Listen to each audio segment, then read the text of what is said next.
नमस्कार, मेरा नाम है नील और स्वागत है आपका देश दुनिया की खबरों वाले दुनिया इस हफ्ते कार्यक्रम में।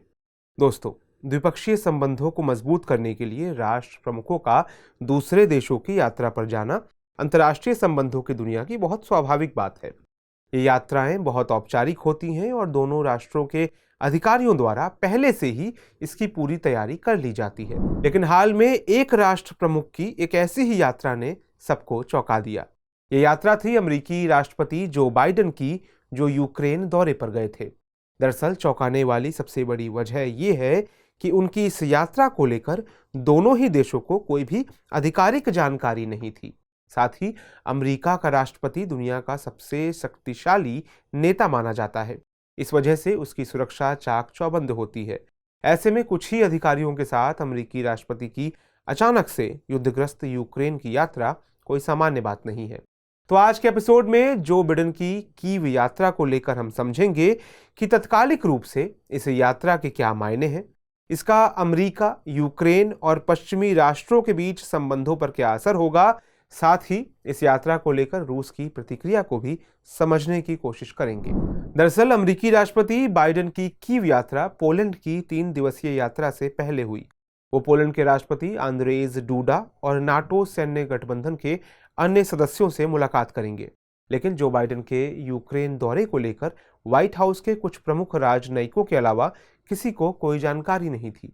हालांकि वैश्विक राजनीति के जानकारों द्वारा राष्ट्रपति बाइडेन के फरवरी में यूक्रेन दौरे को लेकर पिछले कई हफ्तों से अटकलें लगाई जा रही थी, क्योंकि 24 फरवरी यूक्रेन पर रूसी आक्रमण की वर्षगांठ है। लेकिन व्हाइट हाउस ने बार बार दोहराया कि राष्ट्रपति बाइडेन केवल पोलैंड की विदेश यात्रा करेंगे। इस संबंध में सारी अटकलों पर विराम लग गया था। लेकिन बाइडेन ने न केवल हवाई यात्रा की, बल्कि पोलैंड के रास्ते लगभग 10 घंटे की ट्रेन यात्रा करके कीव पहुंचकर पूरी दुनिया को चौंका दिया। असल में युद्ध क्षेत्र में जाने को लेकर किसी अमेरिकी राष्ट्रपति की ये पहली यात्रा नहीं है। जो बाइडेन से पहले Abraham Lincoln, Richard Nixon, George W Bush, Barack Obama, Donald Trump जैसे अमेरिकी राष्ट्रपतियों ने युद्धग्रस्त देशों की यात्राएं की हैं। लेकिन जो बाइडेन की ये कीव यात्रा इस मामले में थोड़ी अलग है कि अमेरिकी सेना इस युद्ध में शामिल नहीं है।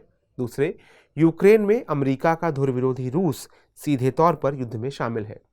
तो इस मामले में आइए अब समझ लेते हैं कि जो बाइडेन की हालिया कीव यात्रा से अमेरिका, रूस और पश्चिमी राष्ट्रों के बीच संबंधों पर क्या असर होगा। गौरतलब है कि पिछले साल जून में फ्रांसीसी राष्ट्रपति Emmanuel Macron, German chancellor Olaf Scholz और तत्कालीन इतालवी प्रधानमंत्री मारियो ड्रैगी ने कीव की यात्रा की थी। सबने यूक्रेन के राष्ट्रपति व्लादिमीर ज़ेलेंस्की से मिलकर यूक्रेनी लोगों के प्रति समर्थन जताया था। हाल ही में ब्रिटिश प्रधानमंत्री का कार्यभार ग्रहण करने के बाद तुरंत बाद, बल्कि नवंबर 2022 में ही ऋषि सुनक भी कीव दौरे पर पहुंचे। अब जबकि पश्चिमी राष्ट्रों के राष्ट्राध्यक्षों ने पिछले 1 साल में यूक्रेन का दौरा किया है, ऐसे में अमेरिकी राष्ट्रपति बाइडेन की ये कीव यात्रा नाटो को और भी शक्ति देगी। इस संबंध में यूक्रेन के लिए भी अमेरिकी राष्ट्रपति की उपस्थिति किसी संजीवनी से कम नहीं है। जबकि रूस कह रहा हो कि यूक्रेन के लिए पश्चिमी समर्थन कम हो रहा है।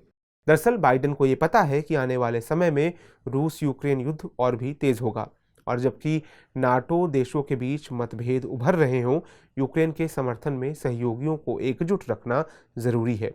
बाइडेन की कीव यात्रा की बात करें तो इन्होंने यूक्रेन को असली लोकतंत्र के रूप में संबोधित किया और कहा कि विश्व में लोकतंत्र का अस्तित्व यूक्रेन के अस्तित्व पर टिका हुआ है। साथ ही उन्होंने यूक्रेन के लिए कई तरह के फंड्स की भी घोषणा की। यूक्रेन को दिए जा रहे अमेरिकी सहायता के अलावा बाइडेन ने 500 मिलियन अमेरिकी डॉलर की अतिरिक्त सहायता की घोषणा की। इसके अलावा हथियार सहायता के रूप में होवित्जर के गोले, टैंक रोधी मिसाइलें और हवाई निगरानी रडार भी देने की घोषणा की। हालांकि ये दिलचस्प है कि बाइडेन ने यूक्रेन को उस तरह के हथियार देने की बात नहीं की जो कि यूक्रेनी राष्ट्रपति ज़ेलेंस्की नाटो सदस्यों से लगातार अतिरिक्त और आधुनिक हथियारों की मांग के रूप में मांगते रहे हैं। भले ही बाइडेन की ये यात्रा अनौपचारिक थी, लेकिन सामान्य नहीं थी। ऐसे में आपके मन में सवाल होगा कि इस यात्रा को लेकर रूस की क्या प्रतिक्रिया थी। गौरतलब है कि जिस तरह से ये यात्रा आधिकारिक नहीं थी, उसी तरह रूस की तरफ से भी कोई आधिकारिक बयान नहीं आया। लेकिन गौर करने वाली बात है कि जिस दिन जो बाइडेन कीव में थे, उस दिन रूस की तरफ से कोई बमबारी नहीं की गई। इस संबंध में दोनों देशों के अधिकारियों ने टेलीविजन चैनलों को दिए इंटरव्यू में स्वीकार किया कि राजनयिक चैनल के माध्यम से रूस को बाइडेन के दौरे की सूचना दी गई थी। असल में रूस पहले से ही आरोप लगाता रहा है कि कीव ने अपनी संप्रभुता अमेरिका को सौंप दी है। ऐसे में बाइडेन के कीव दौरे के बाद मॉस्को के लिए अब और आसान हो गया है ये कहना कि अमेरिका की दखलंदाजी के कारण शांति स्थापित नहीं हो पा रही। ये भी कहा जा रहा है कि आगे चलकर रूस यूक्रेन पर हमला तेज कर सकता है। इस संबंध में रूसी राष्ट्रपति व्लादिमीर पुतिन ने 21 फरवरी को अमेरिका के साथ एकमात्र बची हुई परमाणु डील को खत्म करने की भी घोषणा कर दी, जिसको जो बाइडेन की हालिया कीव यात्रा के जवाब में देखा जा रहा है। इस यात्रा से एक बात तो स्पष्ट हो गई है कि आने वाले दिनों में रूस यूक्रेन के साथ साथ रूस अमेरिका के बीच भी तनाव बढ़ेगा।